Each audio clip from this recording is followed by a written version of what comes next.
신약성경 144쪽 요한복음 2장 1절부터 11절까지 우리 하나님 말씀을 한 절씩 교독하겠습니다. 사흘째 되던 날 갈릴리 가나에 혼례가 있어 예수의 어머니도 거기 계시고 예수와 그 제자들도 혼례의 청함을 받았더니 포도주가 떨어진지라 예수의 어머니가 예수에게 이르되 저들에게 포도주가 없다 하니 예수께서 이르시되 여자여 나와 무슨 상관이 있나이까 내 때가 아직 이르지 아니하였나이다. 그의 어머니가 하인들에게 이르되 너희에게 무슨 말씀을 하시든지 그대로 하라 하니라. 거기에 유대인의 정결 예식을 따라 그곳에 오는 돌로 항아리 6이 열렸는지라. 예수께서 그들에게 이르시되 항아리에 물을 채우라 하신즉 아귀까지 채우니 이제는 떠서 연회장에게 갖다 주라 하시니 갖다 주었더니 연회장은 물로 된 포도주를 맛보고도 어디서 났는지 알지 못하되 물 떠온 하인들은 알더라. 연회장이 신랑을 불러 말하되 사람마다 먼저 좋은 포도주를 내고 취한 후에 낮은 것을 내거든 그대는 지금까지 좋은 포도주를 두었도다 하니라. 11절 같이 읽겠습니다. 예수께서 이 첫 표적을 갈릴리 가나에서 행하여 그의 영광을 나타내심에 제자들이 그를 믿으니라. 아멘. 작년 사순절 기간에 요한복음 6장 말씀을 설교 본문으로 함께 나누었습니다. 그때 요한복음을 설교하면서 요한복음은 마태, 마가, 누가 세 개의 공관 복음서와는 달리 7개의 기적과 7번의 예수님의 자기 선언이 나온다는 말씀을 드렸었습니다. 예수님의 자기 선언이란 나는 세상의 떡이다, 생명의 빛이다, 이런 나는 무엇이다 라고 하는 그런 표현이라는 것입니다. 요한은 7개의 기적, 또 7개의 이런 자기 선언을 통해서 예수님께서 어떤 분이신지를 설명해요. 그것이 다른 복음서와의 차이점인데요. 그 중에 요한이 기록한 첫 번째 기적은 오늘 본문의 이야기이죠. 갈릴리 가나의 혼인잔치에서 예수께서 물을 포도주로 변화시키셨던 사건입니다. 근데 이 이야기는 나머지 3개의 복음서에는 언급되어 있지 않습니다. 간접적으로도 거론되지 않아요. 그러니까 복음서마다 첫 번째 기적을 다 다르게 적고 있는 거예요. 그러니까 선별했다는 뜻이겠죠. 그렇다면 요한이 이 사건을 첫 표적이라고 표현하면서 쓴 것은 나름의 의도가 있다는 뜻일 겁니다. 특히 요한은 여기에서 기적이라는 단어 대신에 표적이라는 단어를 씁니다. 11절에 보면 표적이라고 나와 있죠. 원래 이 말은 무엇을 지시한다 이런 뜻이라 그래요. 그러니까 그 기적이나 표적할 때 이 적자는 뭔가 놀라운 사건을 뜻하는데 그런 의미가 담겨 있는 단어가 아니라 무언가를 상징하거나 지시하는 단어라는 뜻입니다. 복음서에는 기적이라고 나오죠. 기적과 표적은 간단히 이렇게 설명해 볼 수 있을 것 같습니다. 예수님께서 빛이 없는 신호등, 전기가 들어오지 않아서 불을 밝힐 수 없는 신호등의 불을 빨간색으로 밝혀주셨습니다. 기적을 보는 사람들은 와, 예수님께서 빛이 도저히 밝혀질 수 없는 저 신호에 불을 밝히셨다. 이렇게 그 현상을 봅니다. 그것을 기적이라고 표현합니다.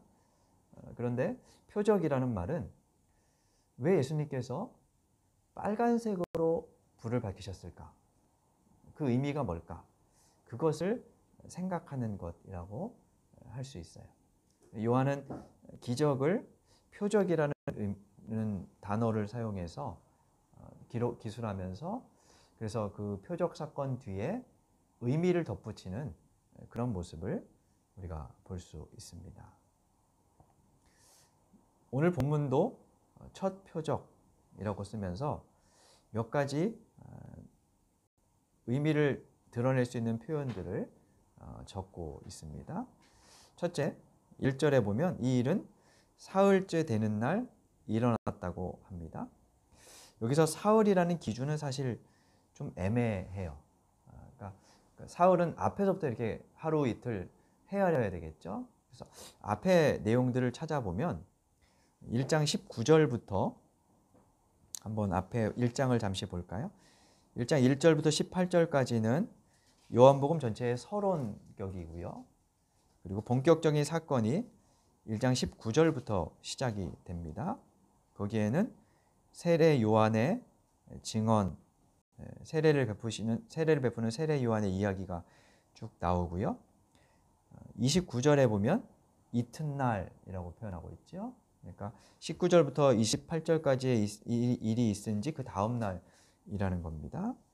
그리고 이튿날 있었던 일이 34절까지 언급되고 35절에 보면 또 이튿날 이렇게 나옵니다. 여기에서는 요한의 두 제자가 예수님을 만나는 사건이 언급되어 있고요. 그리고 43절로 내려가면 다시 또 이튿날이라는 표현이 나옵니다. 나다나엘이 예수님을 만나는 장면입니다. 그리고 우리가 읽은 2장 1절에 사흘째 되는 날 이렇게 나와 있어요. 그래서 앞에부터 헤아려 보면 이튿날 이렇게 나오기 때문에 오늘 일은 닷새째 일어났던 사건이에요. 학자들은 중간에 안식일이 있었을 것이기 때문에 오늘 본문의 이야기가 7일째 되는 날 있었던 사건이다. 그렇게 해석하기도 하는데요. 아무튼 요한은 이 일이 사흘째 날에 일어났다고 합니다. 사흘, 3일 그러면 여러분은 무엇이 가장 먼저 생각나세요? 성경의 많은 이야기들 중에 사흘 그러면 떠오르는 사건이 있죠. 예수님의 부활이죠. 초대교회에서 사흘 제3일은 예수께서 십자가에 달려 죽으셨다가 부활하신 것을 가리키는 관용적인 표현이었습니다. 요나서에도 보면 요나가 물고기 뱃속에 사흘 동안 있었다가 나왔다. 이런 표현도 나오고 그런 것을 보면 유대인들은 이 사흘이라는 그 말에 생명 혹은 부활이라는 의미들을 담고 있었던 것 같아요. 2장 19절에도 보면 예수께서 너희가 이 성전을 헐라 내가 사흘 동안 일으키리라 라고 하면서 사흘이라는 말을 예수님의 죽음과 부활을 상징하는 단어로 사용하고 있습니다. 그래서 이 첫 표적이 사흘째에 일어났다는 것은 예수님의 죽음과 부활로 이루어질 새로운 시대에 대한 암시가 이 첫 표적 속에 숨겨져 있다는 의미로 읽을 수 있습니다. 두 번째로 이 일은 혼인잔치에서 일어났습니다. 구약에서 하나님과 이스라엘 백성들의 관계는 종종 부부관계, 결혼관계로 비유됩니다. 가장 대표적인 것이 호세아서이지요. 혼인잔치는 하나님과 백성들의 관계가 회복되며 정말 마지막에 이루어질 하나님 나라를 상징했어요. 오늘 구약 말씀도 그런 내용을 담고 있습니다.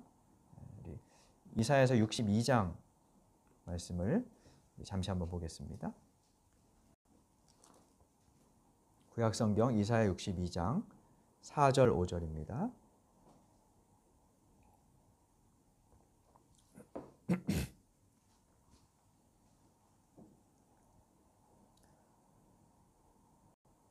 (62장 4절 5절을) 우리 같이 읽겠습니다. 다시는 너를 버림받은 자라 부르지 아니하며 다시는 내 땅을 황무지라 부르지 아니하고 오직 너를 헵시바라 하며 내 땅을 뷸라라 하리니 이는 여호와께서 너를 기뻐하실 것이며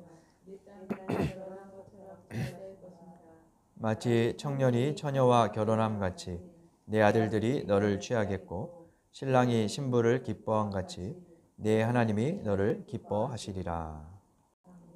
이 말씀에 보면 너라고 표현된 이 대명사는 예루살렘 도시를 말해요.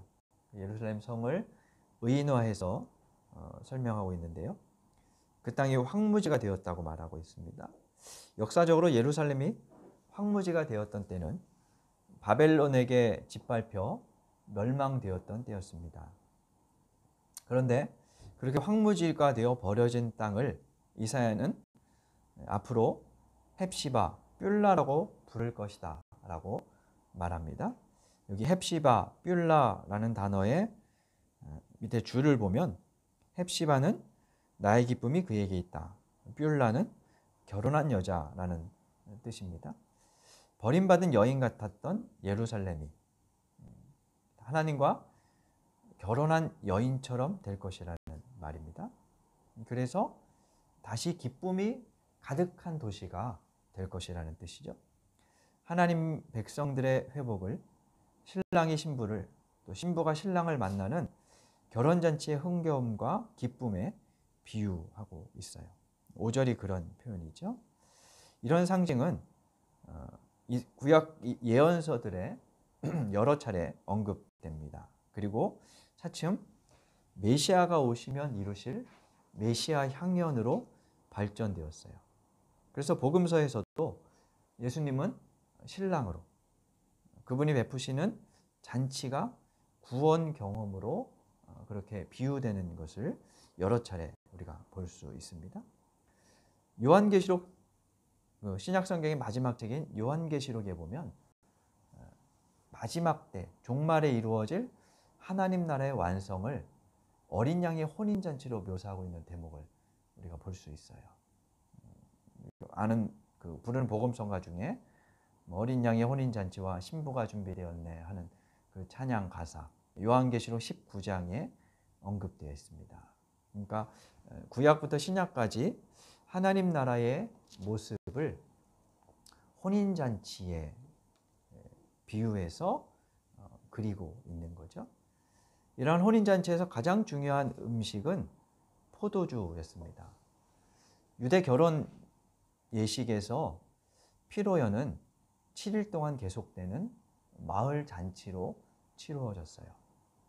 이때 손님들에게 제공할 포도주가 떨어진다면 그 주인은 두고두고 마을 사람들로부터 손가락질을 당하고 조롱받게 되었습니다.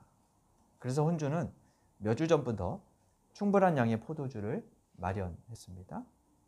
그런데 예수님께서 방문하신 가나의 혼인잔치 집에 포도주가 떨어졌습니다.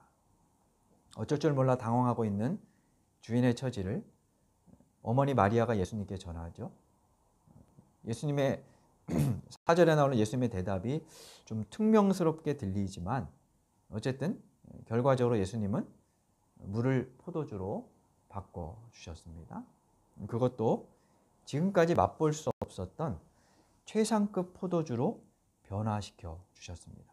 그러므로 잔치의 흥이 깨지지 않게 하셨죠. 구약에서 혼인잔치와 더불어 포도주는 하나님이 주시는 구원의 풍성한 은혜를 나타내는 상징물입니다.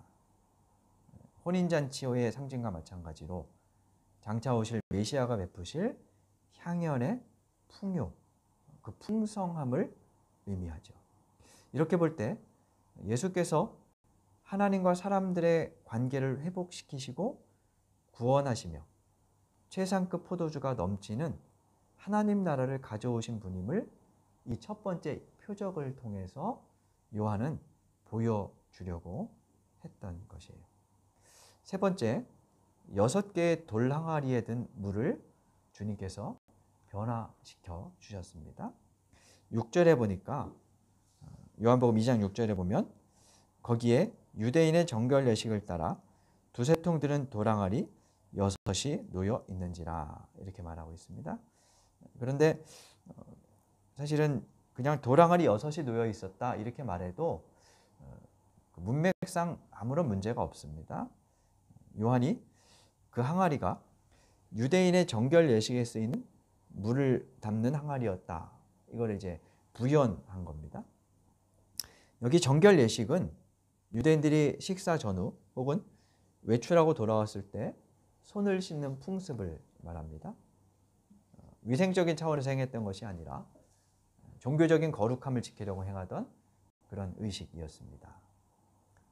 유대인들은 속하고 또 거룩한 것, 정하고 부정한 것들을 세심하게 가려내려고 했기 때문에 시장이나 거리에서 이방인들이나 죄인들 또는 내가 알지 못하는 사이에 부정한 물건과 접촉했을 가능성이 있다고 여겨서 외출했다가 들어올 때 손을 씻었습니다. 어디에서 날아온 부정한 먼지가 내게 묻었을지 모르기 때문에 무조건 손을 씻고 출입을 하고 그러한 의식을 행했어요. 이런 정결례를 통해서 자신들을 이방인들과 구별하고 성과 속을 나누며 스스로를 하나님의 백성이라 여겼던 것입니다. 그런데 요한은 그 일에 쓰이는 항아리가 6개 있었다 이렇게 말하고 있어요. 유대인들에게 6이라는 숫자는 완전수 7에서 하나 모자라는 불완전수입니다. 전에도 요한계시록에 666이라는 표현이 그래서 짐승의 수, 불완전한 수로 언급되고 있다는 말씀을 드렸었죠. 자, 그럼 요한이 왜 이렇게 표현했을까 하는 것을 우리가 생각해 볼 필요가 있겠죠. 유대교의 정결 예식에 쓰이는 돌 항아리가 6개 있다. 그것은 유대교의 정결례가 불완전하다는 뜻입니다. 그리고 거기에 아무리 많은 물이 들어있다 할지라도 정작 잔치집에 필요한 포도주는 제공하지 못하는 형식만 남은 종교라는 것을 상징적으로 보여주는 거죠. 반면에 주님은 불완전한 6 항아리에 담긴 물을 잔치에 필요한 포도주로 바꾸어 주셨습니다. 불완전하고 형식뿐인 유대 종교가 예수를 통해 하나님과의 온전한 만남과 기쁨을 주시는 종교로 대치되고 있음을 말하는 겁니다. 이렇게 요한은 혼인잔치의 표적을 통해서 예수께서 앞으로 가져오실 하나님 나라가 어떤 것인지 알려주고 있습니다. 학자들은 이 사건의 기록 배경에는 그리스도인들이 유대교 회당으로부터 출교당하던 배경이 놓여 있을 것이라 추정을 해요.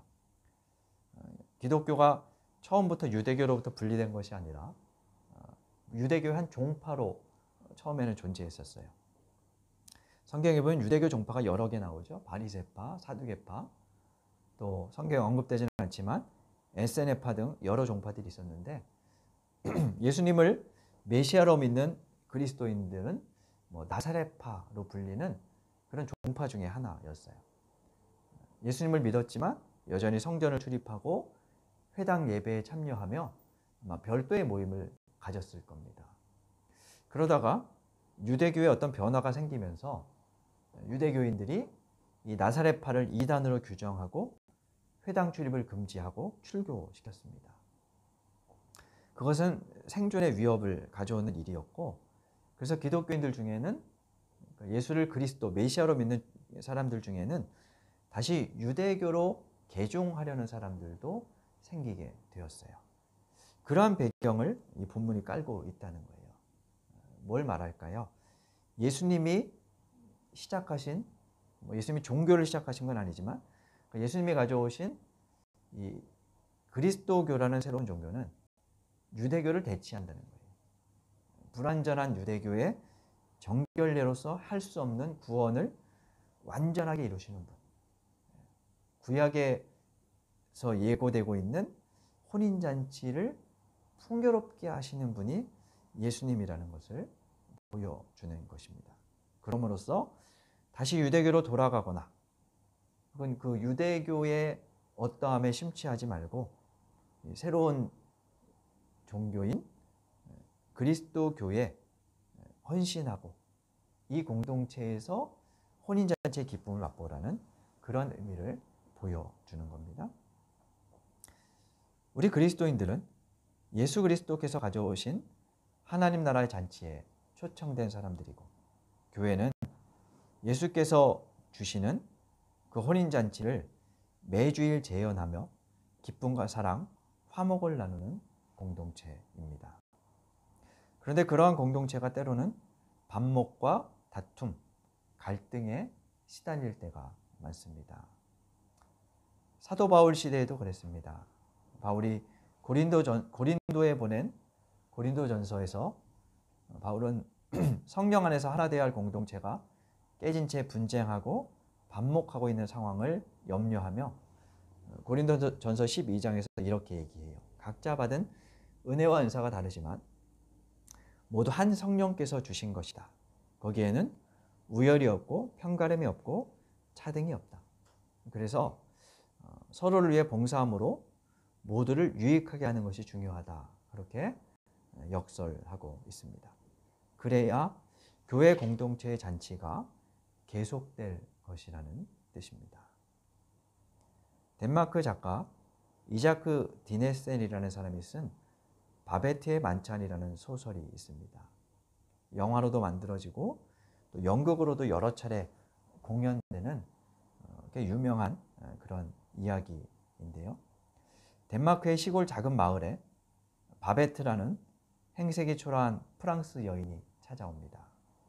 그녀는 프랑스 혁명 중에 가족을 잃고 쫓기는 신세였어요.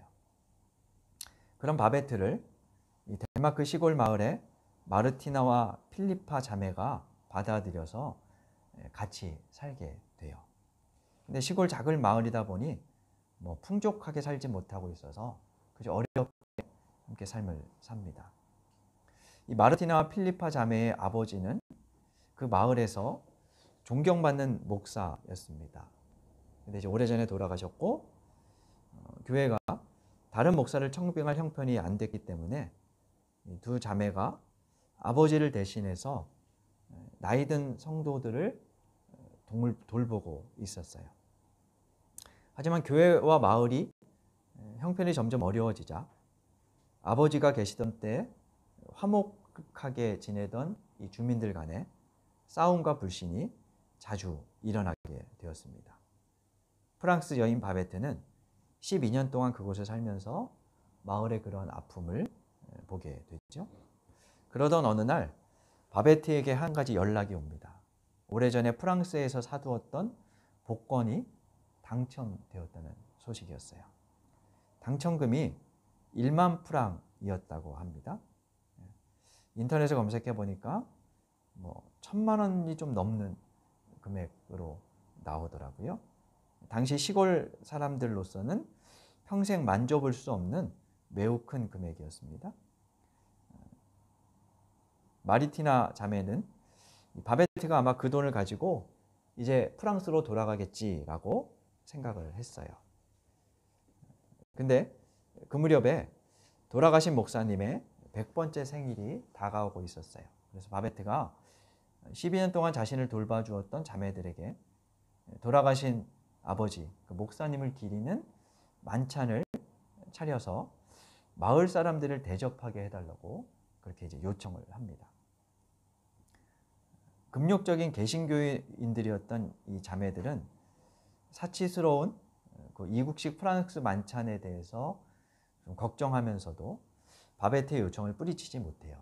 그래서 바베트가 마을 사람들에게 만찬을 차리도록 허락을 하지요. 바베트는 몇 주 전부터 식재료들을 프랑스에서 직접 공수해 오며 또 좋은 식기들을 마련하며 만찬을 준비했습니다. 그리고 당일날 마을 사람들을 초청합니다. 마을 사람들은 돌아가신 목사님을 기리는 검은색 옷들을 입고 좀 우중충하게 그렇게 이제 잔치에 그 만찬에 옵니다. 아마 국수한 그릇이나 얻어먹겠지 그런 생각으로 이제 왔던 겁니다. 그런데 만찬은 거북이 스프로부터 시작해서 캐비어, 가재 요리 등 이 사람들이 지금껏 한 번도 먹어보지 못했던 최고급 프랑스 요리로 가득 채워집니다. 이날 함께 초대받았던 사람 중에 프랑스 출신 장군이 있었는데 그 사람은 이 요리들은 내가 예전에 파리의 최고급 레스토랑에서 맛보았던 바로 그 맛이다 이러면서 극찬을 합니다. 다름 아니라 만찬을 준비했던 바베트가 덴마크로 오기 전에 파리의 그 레스토랑에 요리사였던 거예요. 그런데 마을 사람들에게 그들이 음식을 먹는 동안 매우 신비한 일이 벌어져요. 처음 맛보는 최고급 포도주의 향과 음식에 취해서 그들은 그동안 사이에 생겼던 벽을 허물고 서로를 원수처럼 여겼던 마음을 누그러뜨립니다. 그리고 음식처럼 감미로운 대화를 이어갑니다. 앙숙이었던 두 노파가 손을 잡고 함께 노래를 부르고 오래 떨어져 서먹서먹해졌던 연인은 사랑의 입맞춤을 나눕니다. 바베트는 거액의 당첨금을 만찬 준비에 다 써버렸기 때문에 마을을 떠날 수 없었지만 그녀가 차린 만찬은 사람들을 하나 되게 하는 잔치가 되었습니다. 이 소설에서 바베트가 마련한 만찬 자리에 앉은 사람들은 모두 12명입니다. 작가는 바베트의 만찬을 예수께서 12제자에게 마련해 주었던 성만찬에 비유하고 있는 거예요. 바베트가 베푼 만찬 덕분에 침울하고 메말랐던 사람들에게 활기가 생겼고 여유로움과 웃음, 나눔이 번지는 공동체로 마을은 변화되었습니다. 주님은 우리를 종교라는 형식으로 부르시지 않았습니다. 바베트의 만찬과 같은 기쁨과 웃음의 잔치, 사랑과 화목의 잔치로 초청하셨습니다. 신랑 신부가 서로 기뻐하듯 하나님과의 내밀한 만남으로 기뻐하는 관계로 부르셨습니다. 최상급 포도주를 음미하고 나누며 웃음의 잔치를 즐기고 그러한 공동체가 되도록 불러주셨습니다. 그래서 바베트의 만찬처럼 진한 포도주의 향내와 벅찬 미소를 세상에 내보내고 세상을 물들이라고 초대하셨습니다. 이 초대에 응하여 주님과 내밀한 사랑을 나누며 생명의 풍성함을 누리는 우리가 되기를 바랍니다. 그리고 우리 공동체, 우리 일상의 교회가 세상에 사랑과 웃음을 주는 바베트의 만찬을 마련하여 나누는 그러한 교회가 되기를 간절히 바랍니다. 주신 말씀 생각하며 다짐의 기도 드리겠습니다.